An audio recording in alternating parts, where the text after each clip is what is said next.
नमस्कार, आप देख रहे हैं सबसे बड़ा सवाल। आपके साथ मैं हूं अखिलेश आनंद। तो आखिरकार वही हुआ जिसकी आशंका थी। भारत के तमाम सकारात्मक रुख के बावजूद पाकिस्तान के रवैये की वजह से दोनों देशों के बीच सचिव स्तरीय समग्र वार्ता टल गई। भारत के गुनहगार मसूद अजहर की गिरफ्तारी की खबरों को भी भारत सरकार ने आज खारिज कर दिया।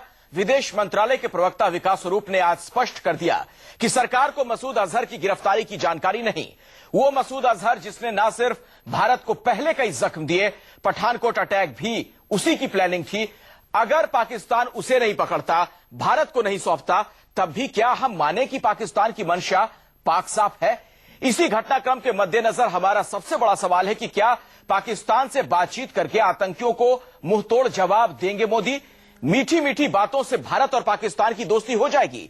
पाकिस्तान की इतनी तारीफ क्यों कर रही है मोदी सरकार? और क्या पाकिस्तान ने मसूद अजहर पर एक्शन लेने का भरोसा दे दिया है? इन तमाम पहलुओं पर खास मेहमानों के साथ बस चर्चा की हम शुरुआत करने ही वाले हैं, लेकिन मैं आपका तारुफ करवा दूं। मेरे साथ डॉक्टर संबित पात्रा जुड़ने वाले हैं, भारतीय जनता पार्टी के राष्ट्रीय प्रवक्ता, उनसे हम बातचीत करेंगे। रीता बहुगुणा जोशी, कांग्रेस की वरिष्ठ नेता, हमारे साथ जुड़ चुकी हैं। अमरजीत कौर जी हमारे साथ मौजूद हैं, सीपीआई के नेता, उनसे भी हम बातचीत करेंगे। वीर चक्र से सम्मानित कर्नल अनिल कौल साहब डिफेंस एक्सपर्ट के तौर पर हमारे साथ स्टूडियो में मौजूद हैं, और स्कंद रंजन तायल साहब हमारे साथ फॉरवर्ड डिप्लोमेट भी यहां पर मौजूद हैं। अब तमाम लोगों का बहुत बहुत स्वागत है, और राजनीतिक दल के नुमाइंदों के पास मैं बाद में आऊंगा। पहले मैं अनिल कौल साहब आपसे बातचीत की शुरुआत करना चाहूंगा। आज की इस डेवलपमेंट को आप कैसे देख रहे हैं, जरा ये बताइए, जो बातचीत आखिरी वक्त में टली है।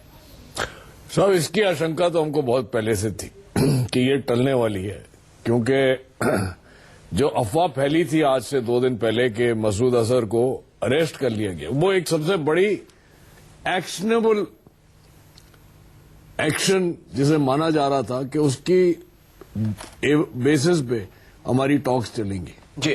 पर 2 दिन में जो भी बातचीत हुई है, जो भी इसके ऊपर डिस्कशन हुए हैं, उससे पता चल रहा है कि अब और उनके प्रवक्ता ने अब क्लियरली बोल दिया कि हमको ऐसा कोई इल्म नहीं है कि वो अरेस्ट हुआ है। लेकिन मैं अभी एक और प्रोग्राम पे था, वहां उनकी एक बड़ी वरिष्ठ पत्रकार ने अभी क्लियरली बोला है कि ये बात सही है कि मसूद अजहर को कस्टडी में ले लिया गया है और इसमें कोई दो राय नहीं। लेकिन फिर इसकी तस्दीक क्यों नहीं की जा रही है? इसका तात्पर्य क्या है कि जो मैं शुरू से कह रहा हूं कि ये इस्लामाबाद और रावलपिंडी का जो झगड़ा है ये अभी भी जारी है। अच्छा। इस्लामाबाद कह रहे हैं नहीं अरेस्ट हुआ है, और कोई कह रहा है उसको अंदर कर दिया है, और वो है रावलपिंडी का प्रोटेक्टिव कस्टडी, क्योंकि ये जो जितना भी टेररिस्ट की राम कहानी है, हम आप सब जानते हैं, ये आईएसआई और आर्मी के बेहस पे चलती है। और मेरे हिसाब से जब तक आप रावलपिंडी को ऑन बोर्ड नहीं लेंगे, तब तक ये कोई कार्रवाई आगे नहीं बढ़ने। तो आज की जो कार्रवाई आप देख रहे हैं, ये तो होनी ही थी। तो स्कंद साहब, एक सवाल यहां से ये खड़ा हो जाता है कि फिर इसका हासिल क्या होगा? जब यही होना तो फिर हम बातचीत क्यों कर रहे थे? देखिए, जो सबसे बड़ी बात यह है कि पाकिस्तान ने पहली बार ये माना है कि जो पठानकोट में जो हमला हुआ ये पाकिस्तान से ओरिजिनेट हुआ। आपको याद होगा कि 26 नवंबर 2008 में जब बंबई पे हमला हुआ था, कसब को अगर पकड़ा तो पूरी फैमिली उन्होंने गायब कर दी कि साहब ये तो पाकिस्तानी है ही नहीं। तो ये एक बहुत बड़ा डेवलपमेंट है, और इस बात से मैं बिल्कुल सहमत हूं जनरल साहब से कि इस समय सिविलियन गवर्नमेंट और आईएसआई में ये क्लैश चल रहा है। और जो क्रक्स ऑफ द प्रॉब्लम है या मैटर कि Pakistani army prime minister Nawaz Sharif के साथ फुल्ली है कि नहीं है, कम से कम दिखाने के लिए तो है। पिछली बार जब लाहौर का पूरा मामला हुआ था, तब तो जनरल परवेज मुशर्रफ कहीं आसपास भी नजर नहीं आते थे नवाज शरीफ साहब के। कम से कम राहिल शरीफ साहब साथ उनके बैठे हैं, और बार बार उनके जितने वक्तव्य आ रहे हैं उनसे लगता है कि पाकिस्तानी आर्मी उनके साथ है। पर ये जो अब इन दोनों में हुआ है, और काफी जो मैं ये भी सहमत हूं कि शायद उसको प्रोटेक्टिव कस्टडी में ले लिया गया है। कम से कम पाकिस्तान की पूरी मीडिया और पाकिस्तान के सब एनालिस्ट ये कह रहे हैं कि क्योंकि इस तरह से लिया है कि गवर्नमेंट ऑफिशियली नहीं उसको डिक्लेयर ठीक है। अब यहां से एक सवाल है रीता बहुगुणा जोशी जी, क्या मौजूदा सूरत हाल में फिर बातचीत आगे बढ़े? चूंकि सरकार की तरफ से यह कहा गया कि बातचीत टली है, ये समग्र वार्ता रद्द नहीं हुई है। देखिए, बड़ा अनिश्चितता का माहौल है, और हम लोग ये देख रहे हैं कि लगातार पाकिस्तान की ओर से बड़े दोहरे तिहरे बयान आ रहे हैं। कोई कह रहा है मसूद अजहर पकड़ लिए गए, कोई कह रहा है नहीं पकड़े गए, कोई कह रहा है कुछ ज्यादा लोग पकड़े गए हैं, उनके जो ऑफिसेज हैं सील हो गए हैं, लेकिन कोई ऑथेंटिक ऑफिशियल जो है वो एक नहीं आ रहा है बयान।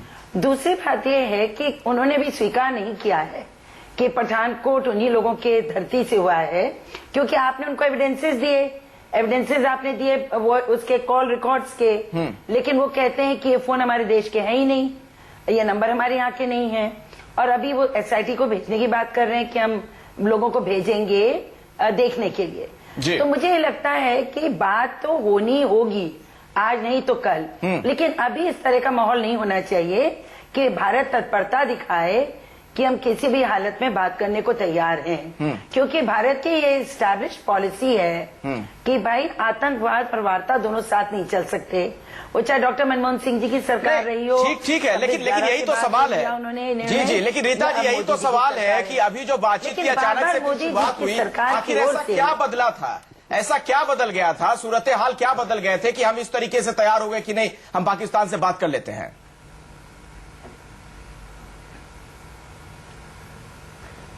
आप मुझसे पूछ रहे हैं? जी, आप ही से मेरा सवाल है। जी, मैं यही तो पूछना चाहती हूँ, मैं भी जानना चाहती हूँ, पूरा देश जानना चाहता है कि देखिए आप लाहौर गए, अनप्रेसिडेंटेड था, सबने कहा कि बहुत अच्छा मूव है, बहुत लोगों ने कहा कि ये समझ में नहीं आया क्यों हो रहा है, लेकिन उसके 7 दिन के अंदर पठानकोट हो गया। उसके पहले भी 2 अटैक्स और हो चुके थे हमारे देश के ऊपर, जम्मू में और पंजाब में। तो लगातार आतंकी हमले होते जाएं, और अभी जो मैंने भी सुना एक डिबेट में उनके जो है वो कसूरी साहब कह रहे थे और उनके प्रवक्ता कह रहे थे कि भाई ये जो विकास स्वरूप जी का आज प्रेस कॉन्फ्रेंस हुई है उसको उन्होंने इस तरह से पढ़ा है कि ये दोनों अलग अलग बातें हैं, वार्ता अलग बात है, टेरर पे लड़ाई लड़ना अलग बात है। तो पता नहीं, मैंने विकास स्वरूप जी का पूरा नहीं सुना प्रेस कॉन्फ्रेंस, लेकिन उन्होंने ये इन्फ्रेंस निकाला है कि ये दोनों 2 स्ट्रीम्स हैं, और उन्हें तारीफ करने लगे कि देखिए मोदी सरकार कितनी अच्छी बात कर रही है, हम 2001 पे जाएं कि 2008 पे जाएं कि 2016 देखें।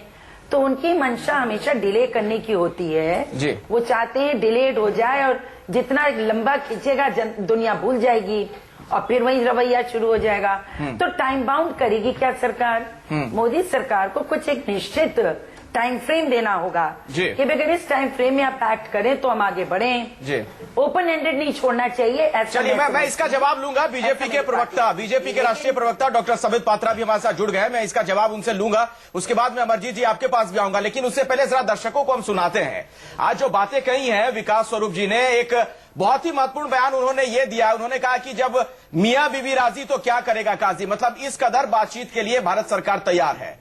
जरा सुनिए वो बयान, उसके बाद हम बातचीत के सिलसिले को आगे बढ़ाते हैं। संबित पात्रा जी, यहां से 2 सवाल है, एक तो ये मियां बीवी राजी तो क्या करेगा काजी, ये काजी कौन है जरा हमें ये बता दीजिए, और दूसरी बात ये है कि हम बातचीत करने के लिए इस कदर तत्पर क्यों है मौजूदा हालात में, जबकि बार बार पाकिस्तान हमें जख्म दे रहा है। नहीं, देखिए डिप्लोमेटिक वर्ल्ड में उनके शब्दों का चयन होता है। मैंने कहा था विकास स्वरूप जी का जो पहला प्रेस कॉन्फ्रेंस था उसमें उन्होंने 4 महत्वपूर्ण शब्द रखे थे, मैंने आपको गिनवाया है कई बार, जिसमें actionable intelligence, prompt, decisive action और बॉल इन योर कोर्ट था। ये जो अभी दूसरा प्रेस कॉन्फ्रेंस उनका रहा उसमें मैं एक सेंटेंस को बहुत महत्वपूर्ण मानता हूं, वो सेंटेंस है कि एक पॉजिटिव स्टेप पाकिस्तान ने लिया है मगर ये फर्स्ट स्टेप है, और इस सेंटेंस को कि ये फर्स्ट स्टेप है, ये पहला कदम है, उसको बारंबार उन्होंने दोहराया है। याद रखिए डिप्लोमेटिक वर्ल्ड में हमने उनको टाइम दिया, हमने कहा कि आप एक्शन लीजिए। जिस जमात पे 2002 पे बैन लगा था 14 वर्षों तक एक्शन नहीं हो रहा था, कुछ ऑफिस सील हुए, कुछ लोग गिरफ्तार हुए, लेकिन एक्शन कहाँ लिया उन्होंने? नहीं, हमने कहा अभी तक कंफर्म नहीं हो पा रहा है कि मसूद अजहर की गिरफ्तारी हुई कि नहीं। बिल्कुल ठीक बात, मैं यही तो कह रहा हूं कि इसको तभी तो पहला कदम कहा गया, आखिरी दूसरा तीसरा कदम नहीं कहा गया। और दूसरी बात है अगर इतना ही बढ़िया ये डिसाइसिव कदम होता तो टॉक्स भी हो रहा होता। कहीं ना कहीं काजी है कौन ये तो बताइए। मियां बीबी तो चलिए हम समझ पा रहे हैं, लेकिन काजी कौन है जो आप कह रहे हैं? काजी कौन है मुझे नहीं पता। अच्छा। बस हम इतना कह रहे हैं मसूद अजहर तो नहीं, मसूद अजहर नहीं हो सकता है ना चाह रहा हो बातचीत हो। काजी शब्द महत्वपूर्ण होता है, उसको इस प्रकार हम मसूद अजहर के साथ जोड़ के काजी को ही बुरा ना बनाए। दूसरी बात है कि देखिए फर्स्ट स्टेप है ये, इसको आखिरी स्टेप या कोई दूसरा स्टेप ना माना जाए। फर्स्ट स्टेप अगर ठीक है तो हमने ठीक कहा है, अगला स्टेप क्या होता है इंतजार करें। चलिए, क्या अखिलेश काजी रावलपिंडी तो नहीं है? रावलपिंडी तो नहीं है, कौन सा पूछ रहे हैं? उन्हें भी तो आपको कॉन्फिडेंस में लेना होगा, क्योंकि बार बार ये भी सवाल देखिए संबित पात्रा जी खड़ा तो हो रहा था कि सिर्फ नवाज शरीफ से बात करके क्या हासिल करेंगे आप। देखिए पाकिस्तान के अंदरूनी हालात को आप जानते हैं। देखिए, मैं बहुत कुछ बिना बोले हुए यही कहूंगा कि जिस प्रकार पाकिस्तान को एक त्वरित कार्यवाही करने के लिए MEA ने कहा कि आप प्रॉम्प्ट एक्शन लीजिए, उसके बाद जो एक्शन पाकिस्तान ने लिया, बड़ा सवाल उठा कि ये कॉस्मेटिक है, टोकेनिज्म है। सही बात है, अभी पता नहीं भविष्य में क्या होने वाला है। इसलिए जो टॉक्स होनी थी 15 तारीख को कल, उस पर भी बड़ा ही एक कॉस्मेटिक स्टैंड लिया गया है कि अभी रीस्केड्यूल्ड है। स्वाभाविक रूप से अगर ऐसा कुछ एकदम फाइनल कदम हो गया होता है तो मुझे लगता है ठीक है। लेकिन अब एक बात संबित पात्रा जी, जो बार बार आप लोग कहा करते थे कि पाकिस्तान को हम मुंह तोड़ जवाब देंगे, हाल में भी जो घटना घटी, क्या उसके बाद कोई मुंह तोड़ जवाब हम दे पा रहे हैं? इसका जवाब मैं अमरजीत कौर जी आपसे लेना चाहूंगा। क्या पाकिस्तान से बातचीत करके ही हम उसे मुंह तोड़ जवाब दे सकते हैं, जो इस वक्त रुख नजर आ रहा है सरकार का, मौजूदा सरकार का? अखिलेश जी, इनकी बहुत बड़ी डायलेमा है कि पॉलिटिकल माइलेज के लिए, राजनीतिक फायदे के लिए ये बहुत कुछ बोलते रहे जब ये विरोध पक्ष में थे। आज सत्ता में बैठ के समझ में आ रहा है कि पड़ोसी से बातचीत करना जरूरी होता है। इसलिए मैं भी ये कहना चाहूंगी कि इवन इनसे पहले जो रिजीम थी वो इस बात को बोलते थे कि ठीक है, टेररिज्म को फॉर्मली लड़ेंगे लेकिन उसके साथ साथ बातचीत जारी रखेंगे। तब ये लोग कहते थे ये नहीं हो सकता है, ये कभी नहीं हो सकता है। लेकिन मैं अपनी पार्टी की तरफ से फॉर्मली कहना चाहती हूं कि टेररिज्म से लड़ते रहना, अपनी पोजीशन फर्म रखना, और टेररिज्म किसी धर्म का मोहताज नहीं होता है, वो राजनीतिक फायदों के लिए किया जाता है, आर्थिक फायदों के लिए किया जाता है। इसलिए उसको कम्युनल डिबेट से हम हमेशा बाहर रखने की बात करते थे। साथ में हम ये कहते थे कि बातचीत तो जारी रहनी चाहिए, डायलॉग जारी रहनी चाहिए। इसलिए मैं इसमें कोई सरप्राइज नहीं देखती कि बातचीत शुरू हुई और उधर से पठानकोट हुआ। ये कब नहीं हुआ, जितनी बार बातचीत दोनों देशों के बीच में होने की कोशिश हुई, कुछ ना कुछ हुआ। लेकिन हम लोगों ने हमेशा कहा कि उसके ऊपर फर्म पोजीशन लीजिए, लेकिन बातचीत भी जारी रखिए। इवन कारगिल में जब आमना सामना ठीक है ना, फिर तो अमरजीत कौर जी 100 दिन से वक्त ज्यादा जो मोदी सरकार का स्टैंड है, फिर तो ठीक है ना, आप उसको कह रहे हैं ना कि हाँ ठीक है स्टैंड।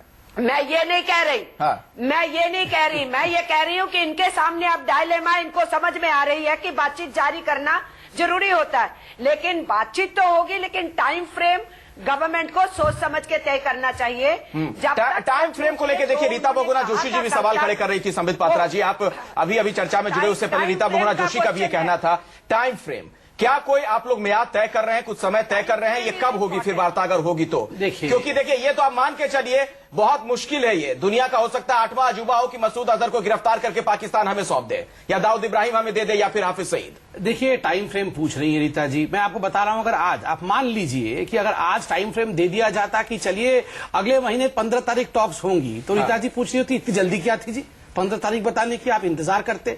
तो देखिए, कुछ भी किया जाए वो तो उसका ऑपोजिट ही बोलेंगे। मगर देखिए, मैं एक सवाल पूछना चाहता हूं। अमरजीत जी ने सवाल उठाया, दो चीजें उन्होंने कही। उन्होंने कहा कि सरकार को बातचीत करनी चाहिए और आतंकवाद पे अपना स्टैंड फर्म रखना चाहिए। उनका प्रश्न मुझे लगता है कि जो हमने पॉलिटिकली कहा था कि पहले जो सरकार एक्ट कर रही थी वो ठीक नहीं है, कम से कम ये तो मानती है कि सरकार अभी ठीक कर रही है। जहां तक पिछले हमारे डायलॉग्स के विषय में आपकी चर्चा है, मैं बताऊं फर्क क्या है। अमरजीत जी, मैं कंप्लीट कर लूं, आप जरूर उसके बाद अपने शब्द मत डालिए। मैं अपने शब्द नहीं डाल रहा हूं। मैं ये कह रही हूं, पिछली गवर्नमेंट में जब बात करना चाहती थी, ऐसे गुस्सा मत होइए, ऐसा गुस्सा मत, और आज आप तैयार हो गए। अरे अमरजीत, ऐसे गुस्सा मत करिए, सुन तो लीजिए। देखिए, मैं इतना कहना चाहता हूँ, गुस्सा नहीं कर रही मैं, नहीं तो गुस्सा, आपकी डायलेमा बता रही हूँ। नहीं, हमारी कोई दुविधा की तरफ उनका इशारा है, हमारा कोई डायलेमा नहीं है, कोई दुविधा नहीं है। मैं आपको स्पष्ट बता दूं, एक ही नीति है, हिंदुस्तान पे टेररिज्म अटैक ना हो और जो भी करे उसको एक बेफिटिंग रिप्लाई देना। देखिए, मैंने आपको कहा कि क्या फर्क है।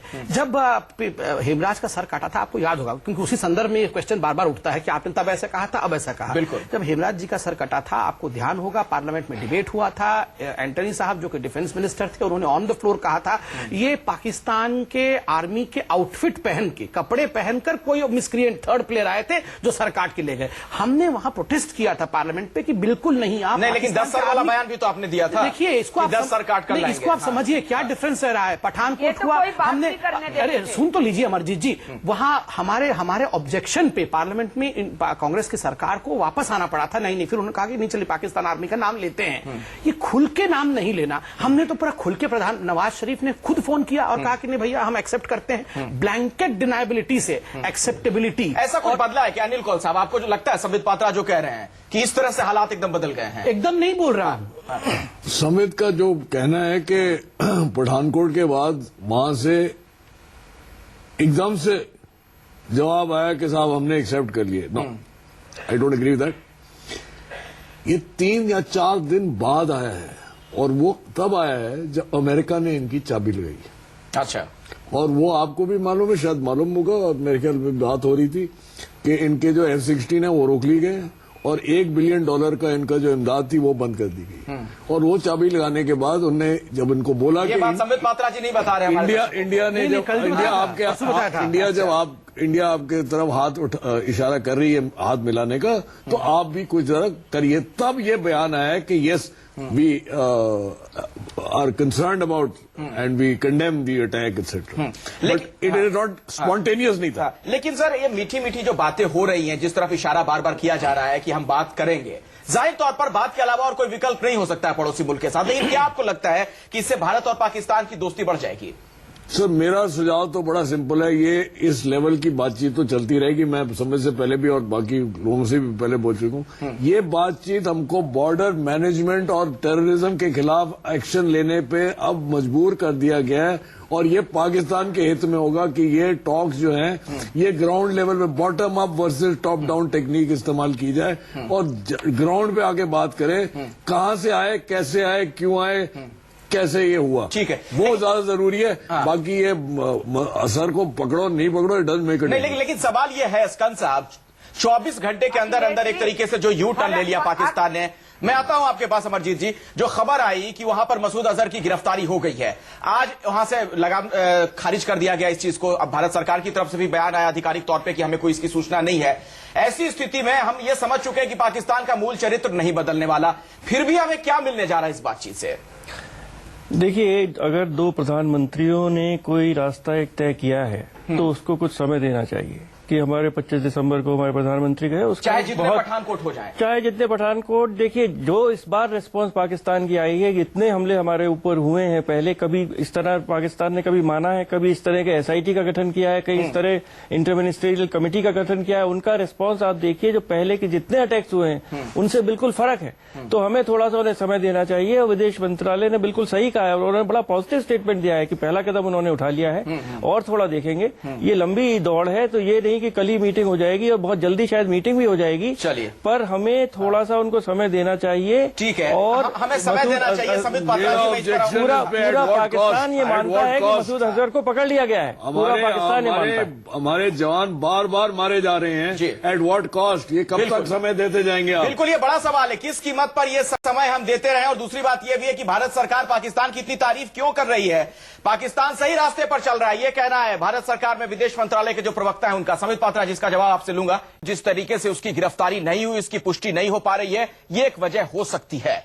इसी मसले पर हम बातचीत भी कर रहे हैं, और पहला सवाल संबित पात्रा जी आपसे ये है, आज जो विदेश मंत्रालय के प्रवक्ता विकास स्वरूप ने यह बात कही है कि पाकिस्तान बिल्कुल सही रास्ते पर चल रहा है, इतना भरोसा क्यों है आखिर आपको पाकिस्तान पर? देखिए, मैं क्या अंदर की बात है वह मैं भी नहीं जानता, क्योंकि मैं सरकार नहीं हूं, मैं प्रवक्ता हूं, और सारी चीजें टीवी पे डिस्कस नहीं होती है। मगर मैं एक अलग अंदाज से कहता हूं, जो इन्विजिलेटर्स होते हैं, जो एग्जामिनी को देखते हैं, वो एग्जामिनी जब एग्जाम लिख रहा होता है कमेंट नहीं करते हैं, बोलते हैं हाँ ठीक लिख रहा है, लिखते जाओ। अभी हमने एक टास्क पाकिस्तान को दिया है कि आप करिए काम। नहीं तो पहले टास्क में तो फेल कर गया ना पाकिस्तान। नहीं, अभी तो एग्जाम लिख रहा है। नहीं, 15 तारीख को क्यों नहीं हो पा रही बातचीत? इसीलिए तो नहीं हो पा रही ना सर, कुछ इस तरह की वजह रही होगी। देखिए, मैंने बार बार कहा कि वो फर्स्ट स्टेप जो शब्द होता है उसको महत्व दीजिए। अगर वो पास हो गया होता है एकदम से, जैसे आप कह रहे हैं, तो फिर टॉक हो जाती है, वैसे आप मान रहे हैं। मगर अभी इन्विजिलेटर्स ने कहा है ठीक है, पहला कदम ठीक है, क्या दूसरा कदम होता है? याद रखिए, डिप्लोमेसी में कीन observation is an important tool. बहुत अच्छे से ऑब्जर्व करके उसके बाद रणनीति तय करना, यह महत्वपूर्ण। पहले ही टोक देंगे तो खेल बनने से पहले ही बिगड़ जाएगा। देखते हैं, ऑब्जर्व करते हैं, पाकिस्तान वाकई बदला है या छद्मवेश धारण करके बदलने की बात कर रहा है। जी, रीता जी आपको जवाब देना चाह रही है, बोलिए। देखिए, 2-3 बिंदु बहुत जल्दी रखूंगी। पहला तो ये कि मैंने ये कहा कि वार्ता तो होनी चाहिए, लेकिन जो कार्रवाई पाकिस्तान करे उसको टाइम बाउंड होना चाहिए और उसको खींचना नहीं चाहिए। और दूसरी बात इसमें यह है कि ये बात बिल्कुल सही कही थी अभी लेफ्टिनेंट कर्नल साहब ने कि जब अमेरिका ने ये कहा कि बहुत बड़ा ब्रीडिंग ग्राउंड पाकिस्तान बन रहा है और भविष्य में खतरा बनेगा आतंकी जमीन के रूप में, तो उन पर दबाव बना था। अब अगर इस दबाव को हम लोग थोड़ा सा और बढ़ा दें कि वार्ता हम तभी करेंगे जब आप कोई ठोस कदम उठाएं, क्योंकि याद कीजिए कि हाफिज सईद को इन्होंने पकड़ा 2009 या 8 के दिसंबर में और 6 महीने में छोड़ दिया। और इसी तरह से ये नहीं तो आप उस पर क्या दबाव बना पाई थी रीता बहुगुणा जोशी जी? आप लोगों की तब सरकार थी, एडली ने आर्मी 26/11 जब हुआ उसके बाद आपने ऐसा क्या दबाव बनाया था पाकिस्तान पर? मेरी बात सुनिए, वार्ता हम लोगों ने साफ कह दिया था कि जब तक कोई ठोस कदम आप रिप्रेटेटर्स को पकड़ने में और उन्हें हमें हवाले करने में नहीं करेंगे तब तक हम आपसे वार्ता नहीं करेंगे। हेडली ने वहां से अमेरिका में बयान दिए कि आर्मी का हाथ था, उस पर भी पाकिस्तान ने कुछ नहीं किया। मेरा कहना है कि देखिए आतंकवाद समाप्त होना चाहिए, दोनों कंट्रीज को एंगेज करना होगा, पर बहुत जल्दी, जैसे विकास स्वरूप जी ने कहा कि बहुत जल्दी, तो आप अपनी तरफ से जल्दी क्यों कर रहे हैं? पाकिस्तान को जल्दी करने दीजिए, उसको ऐसा ठोस कदम उठाने दीजिए। इतनी जल्दबाजी क्यों है संबित पात्रा जी? यही सवाल तभी खड़ा हुआ था जब प्रधानमंत्री मोदी लाहौर चले गए। चल रहे हैं हम लोगों के, आप लोग कुछ ज्यादा ही मतलब अति उत्साह में तो नहीं है पाकिस्तान को लेकर? इतना अगाध जो प्रेम और विश्वास आप लोग के अंदर जग गया है पाकिस्तान को लेकर, क्या वजह है इसके पीछे? देखिए क्या ठोस वजह है? मैं बताता हूं। देखिए पहली बात जो अमेरिका की बात अभी सर ने कहा, बिल्कुल सही कहा उन्होंने कि अमेरिका का भी एक प्रेशर रहा है और हमने देखा है अमेरिका ने 2 टूक शब्दों में कहा कि you have to act quickly, और दूसरा जो F-16 विमान आने थे और $1 बिलियन का उनको जो मदद था वो रोका है। अब देखिए इससे ये भी देखिए कि इंडिया का कहीं ना कहीं जो डिप्लोमेटिक चैनल अमेरिका के साथ है वो सुदृढ़ हुआ है। मोदी जी की विजिट, मोदी जी की अमेरिका के साथ बातचीत, यही कांग्रेस हमसे कहती थी मतलब आप ये कहना चाह रहे हैं कि आपने अमेरिका को जो कहा इस वजह से अमेरिका ने पाकिस्तान पर दबाव डाला? मैं सब कुछ केवल शब्दों में नहीं कह रहा हूं, मैं इंडिकेशन भी कर रहा हूं। यही कांग्रेस कहती थी ये बराक करने से क्या हो जाएगा, रोज रोज बराक करने से क्या हो जाएगा। ऐसे ही तो होता है डिप्लोमेसी में, खाली बराक करके थोड़े होता है, कुछ पीछे भी बातें होती है, फिर अमेरिका प्रेशर डालता है। तो इन सब चीजों को एक बड़े स्तर में देखने की भी आवश्यकता है। पहले तो प्रेशर ऐसे डाला नहीं था, अब क्यों डाला ये प्रेशर? अब अमरजीत कौर जी, इसको आप लोग क्या बड़ी तस्वीर नहीं देख पा रही हैं संबित पात्रा जो कह रहे हैं? देखिए मैं सीधे कहना चाहती हूँ, जो प्रवक्ता होता है वो भी अपनी पार्टी की लाइन बोल रहा होता है, इसलिए ये कहने की कोशिश ना करें मैं केवल प्रवक्ता हूँ, मैं जानता नहीं। दूसरी बात जो मैं कहना चाहती हूँ, मैं आपसे सहमत हूँ कि बीजेपी जिस तरीके का रुख अदा करती थी पहले, आज बिल्कुल उसके उल्ट चल रही है। नेचुरली इनके लिए बहुत मुश्किल बात है, मैंने बार बार कहा ये दुविधा है, डायलेमा है इनके सामने। तीसरी बात मैं ये कहना चाहती हूँ कि पठानकोट के मामले में गवर्नमेंट की अटर फेलियर थी। वहां आर्मी को कॉन्फिडेंस में लेने की बजाय तुरंत केवल एनएसजी भेजी और उसको भी एक्शन शुरू होने के बाद उसको एंट्री कराई। तो इनकी फॉर्मनेस नहीं है। और मुझे मालूम है सारी, मैं बहुत डिबेट्स भी सुन रही हूँ और जानकारी भी है।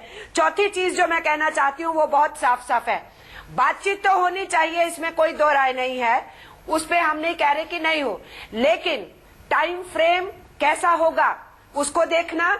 और दूसरी बात ये करना कि पठानकोट में जिस तरीके से मिस हैंडलिंग हुई है, तो सेंट्रल गवर्नमेंट प्रिपेयर्ड भी है कि कैसे हैंडल करना चाहिए सिचुएशंस को। अपना सिस्टम भी इम्प्रूव करने की जरूरत है।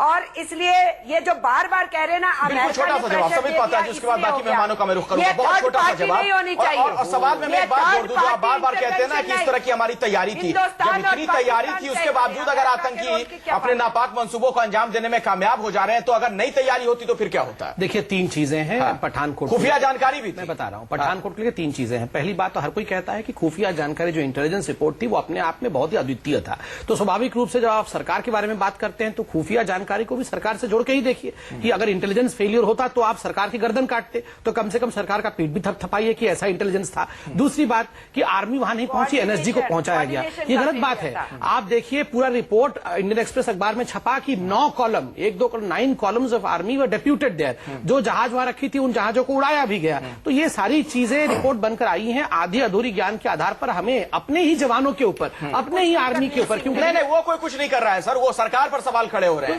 जवानों पर और सेना पे नहीं। देखिए सेना के सेना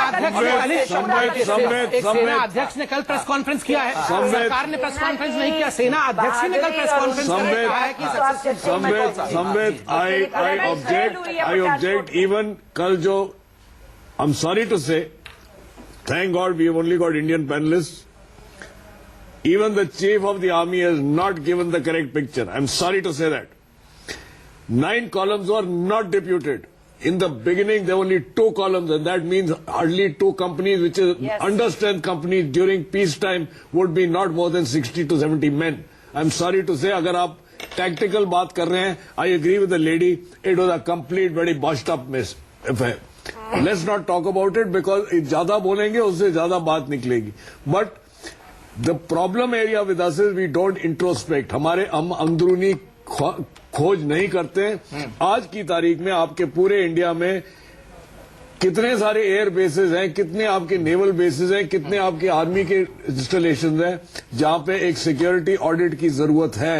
क्या हम कर रहे हैं या नहीं कर रहे हैं? कोई इंटर सर्विस ऑर्गेनाइजेशन हमारे पास नहीं है. ये पठानकोट ऐसा एरिया है जहां मैं सर्व कर चुका हूं.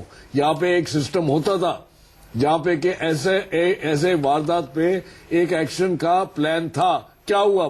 बंद क्यों हो गया? क्यों नहीं हुआ उसका एक तो इसके लिए तो सब गुनहगार है ना फिर कौन सा हम खुद अपने अंदरूनी बात को पहले सीधा करें फिर अगली बात करें. मेरा हिसाब मेरा सिर्फ इशारा इतना है. ठीक है. सभी जी मैं आऊंगा आपके पास. कंस आप कुछ कहना चाह रहे हैं? मैं इन मुद्दे पर वापस आना चाहूंगा. देखिए ऐसा है कि पाकिस्तान के अंदर जो टेररिज्म का और फंडामेंटलिज्म का जहर फैल रहा है तो बहुत पाकिस्तानी उससे बहुत ही परेशान है, चिंतित है. सैन बर्नार्डिनो में हस्बैंड वाइफ की टीम ने 14 अमेरिकन मार दिए. इतना ज्यादा वहां पे रिएक्शन है पाकिस्तान के अगेंस्ट. उसके बाद जो दिसंबर 2014 में पेशावर में जो हमला हुआ और आर्मी के बच्चे मारे तो उससे भी वहां का एक वातावरण बदल रहा है. और शायद ये पहली बार पाकिस्तान ने माना है कि ये जो पठानकोट में जो भी कुछ हुआ वहां से ओरिजिनेट हुआ. कुछ उन्होंने एक्शन भी ऐसा लिया है जो पहले कभी नहीं लिया. तो इसमें हमें उनका थोड़ा सा उनको समय देना चाहिए कि भाई आपको ये लगता है सर कि ये जो मौजूदा सरकार हमारी है, मोदी सरकार, उनका प्रेशर काम कर रहा है पाकिस्तान पे? बिल्कुल उनका प्रेशर काम कर रहा है, अमेरिका का प्रेशर काम कर रहा है और अंदर से भी पाकिस्तान की सोसाइटी से भी कुछ आवाजें आ रही हैं. तो ये सब मिलके पाकिस्तान शायद हम लोगों का. और यहीं से एक सवाल खड़ा होगा कि क्या पाकिस्तान ने मसूद अजहर पर एक्शन लेने को लेकर किसी तरह की कोई बात कही है भारत सरकार से? इस पर भी हम बात करेंगे. समित पात्रा जी, आप ही से मैं सवाल पूछूंगा अगले सेगमेंट में. भारत को कई जख्म दिए हैं मसूद अजहर ने. कल उसकी गिरफ्तारी की खबर आई लेकिन आज भारत सरकार की तरफ से स्पष्ट कर दिया गया कि आधिकारिक तौर पर कोई सूचना नहीं है. ऐसे में कई सवाल भी खड़े हो रहे हैं और भारत सरकार ने महत्वपूर्ण कदम उठाते हुए जो सचिव स्तर की समग्र वार्ता होनी थी उसे भी रद्द कर दिया है. लेकिन सवाल कई है. समित पात्रा जी, जरा एक बात बताएं कि आखिर ये जो गिरफ्तारी का नाटक किया पाकिस्तान ने, मसूद अजहर की गिरफ्तारी का नाटक, और उस नाटक में कहीं हम ट्रैप में फंस तो नहीं गए? आगे हम बढ़ने लगे कि हम बातचीत कर लेंगे और आज जाके स्थिति स्पष्ट हुई है. देखिए, मैं तो बड़े पिक्चर लेके यही कहूंगा, अगर ट्रैप में फंस गए होते तो आज हम डिस्कस कर रहे होते कि वार्ता क्यों हो रहा है. तो ये इंडिया ट्रैप में तो नहीं फंसेगा कभी भी. बुद्धिमान कंट्री है, वो जानता है कि क्या हो रहा है. और दूसरी बात है, पाकिस्तान ने ये नाटक क्यों किया ये तो पाकिस्तान के लोग ही समझा पाएंगे. मगर अभी भी ऑफ द रिकॉर्ड अगर किसी भी पाकिस्तान के व्यक्ति से पूछा जाता है तो वो बोलता है कि हाँ मौलाना अजहर मसूद जो है वो तो गिरफ्तार ही हुआ है. अब ये डबल गेम क्यों खेला जा रहा है पाकिस्तान की तरफ से, वो पाकिस्तान बेहतर जानता है. लेकिन जो पाकिस्तान बार बार रीता बहुगुणा जोशी जी छलता है, हमें बार बार धोखा देता है. अभी लेटेस्ट ये जो ताजा मामला है मसूद अजहर का, उस पर हम कैसे भरोसा करके बातचीत आगे बढ़ा सकते हैं? आपकी नजर में क्या इलाज है? देखिए, वहां 3 शक्तियां हैं. वहां सेना है, वहां ISI है और वहां एक निर्वाचित प्रधानमंत्री है. प्रधानमंत्री आप जानते हैं कि उन दोनों जी कुछ दिक्कत आ रही है, आपकी आवाज हम तक नहीं पहुंच पा रही है. अमरजीत कौर जी, यही सवाल आपसे. ऐसे में क्या किया जाए? पाकिस्तान का इलाज क्या है? राजनीतिक आरोप प्रत्यारोप से बाहर निकलकर बताइएगा. देखिए, 2-3 बातें मैं कहना चाहती हूँ। पहली बात तो ये कि अमेरिका आज प्रेशर डाल रहा है नहीं डाल रहा है मुझे नहीं मालूम, पर मैं इतना जरूर जानती हूँ कि अमेरिकन एडमिनिस्ट्रेशन ने ही तालिबानों को और आईएसआई को मदद लेके तालिबानों को पैदा किया था। इसलिए जरूरत इस चीज की है कि हिंदुस्तान पाकिस्तान आपस में बातचीत कैसे करें, उस पे ध्यान देने की जरूरत होगी भविष्य में। किसी थर्ड फैक्टर को कभी भी फ्यूचर में भी उसके ऊपर निर्भर करने की जरूरत नहीं है। दूसरी चीज मैं जो कहना चाहती हूँ वो ये कहना चाहती हूँ कि दोनों देशों में ऐसे लोग थे जो वातावरण खराब करते थे, हमारे यहाँ भी वहां भी। तो इस तरीके से एक कंफ्यूजन का वातावरण है, अविश्वास का वातावरण है, इसलिए वार्ता चलाना कोई इतना आसान काम भी नहीं है। तीसरी बात जो मैं कहना चाहती हूँ, वहां भी शांति प्रिय लोग थे, यहाँ भी शांति प्रिय लोग थे, इसलिए लोगों के ऊपर भरोसा करके पीपल टू पीपल कॉन्फिडेंस को बिल्ड करने के लिए हमेशा हमने कहा, जिसको हमेशा बीजेपी ने उसका मजाक उड़ाया था। चौथी बात जो मैं कहने चाह रही हूँ वो ये है, वहां सिविलियन संबित पात्रा जी की बातें समझ में आ गई हैं, एक बार फिर से सरकार में है तो समझ रहे हैं कि क्या आखिर कूटनीति में चीजें कैसे अगर समझ में आ जाए तो बहुत अच्छी बात है। अब तो वो सब बयान नहीं आएंगे ना संबित पात्रा जी की दिक्कत सरहद पर नहीं दिल्ली में है और 10 सर काट लाएंगे, उस तरह के जो बयान आते हैं। पहले शांत हो जाए, उससे में है। देखिए, मैं इतना कहना चाहता हूं, पहली बात तो एक मैं अमेंडमेंट करना चाहूंगा जो अमरजीत जी ने कहा। उन्होंने कहा कि शांति के प्रक्रिया को भंग करने वाले कुछ वहां भी है कुछ यहां भी है। मैं इसको खारिज करता हूं। वहां तो बहुत सारे हैं, यहां शांति प्रक्रिया को खारिज करने वाले कोई नहीं है। यहां केवल अमन पसंद लोग हैं और कभी भी हिंदुस्तान में नहीं हंसने की आवश्यकता नहीं। मैं बिल्कुल कैटेगोरिकली, आज भी कुछ लोगों ने तोड़ा फाड़ी करी। देखिए, ये आज भी कुछ लोगों ने फेंकना और बम फेंकने में फर्क। लोगों के हिंदू सेना के लोग जो चले गए थे पाकिस्तान एयरलाइंस, मतलब ये हिंदू सेना और अजहर मसूद सेम है क्या? अरे बीजेपी के लोग हिंदू सेना अजहर, ये यही तो कम्युनिस्टों की गड़बड़ है, इनको बुलाना नहीं चाहिए डिबेट में। ये फटाफट हिंदू सेना और अजहर मसूद को सेम बोल देंगे। ये चाइना अब समय नहीं सर, बिल्कुल वाइंड अप कर रहे हैं हम बीजेपी के लोगों की भी बात लेकिन क्या हम एक बार फिर से जोखिम लें पाकिस्तान पर भरोसा करने का? अमरजीत जी समय नहीं। अखिलेश, ये जो प्रेशर की बात हो रही है, मैं समझता हूं कि एक तरीका और है सिंपल, इनके साथ जो भी बातचीत हो रही है या प्रक्रिया के लिए पोस्टपोन कर दिया, जो भी वो लेट इट कैरी ऑन। जैसे एलओसी पे हमने इनके साथ हिसाब किताब किया है, वैसे इंटरनेशनल बॉर्डर पे करें। वो प्रेशर डालना बहुत जरूरी है। ये मुमकिन है स्कंजी? नहीं, बिल्कुल ये करना चाहिए। बातें अपनी जगह हैं और बात होगी तो टेररिज्म पर होगी। पाकिस्तान को एक क्लियर मैसेज है कि जब तक टेररिज्म कंट्रोल नहीं होगा कोई बात आगे नहीं होगी। पर अगर हमारे साथ जवान मरे हैं तो कहीं ना कहीं हमें उसका पेन पाकिस्तानी आर्मी को देना होगा, जैसे भी दें, पर ये देश मानता है और चाहता है। तभी ये बात एक तरीके से आगे बढ़ पाएगी जो बीजेपी पहले कहती रही थी जब वो सरकार में नहीं थे कि गोली बोली साथ नहीं। बहुत बहुत शुक्रिया आप तमाम मेहमानों का इस चर्चा में शिरकत करने के लिए।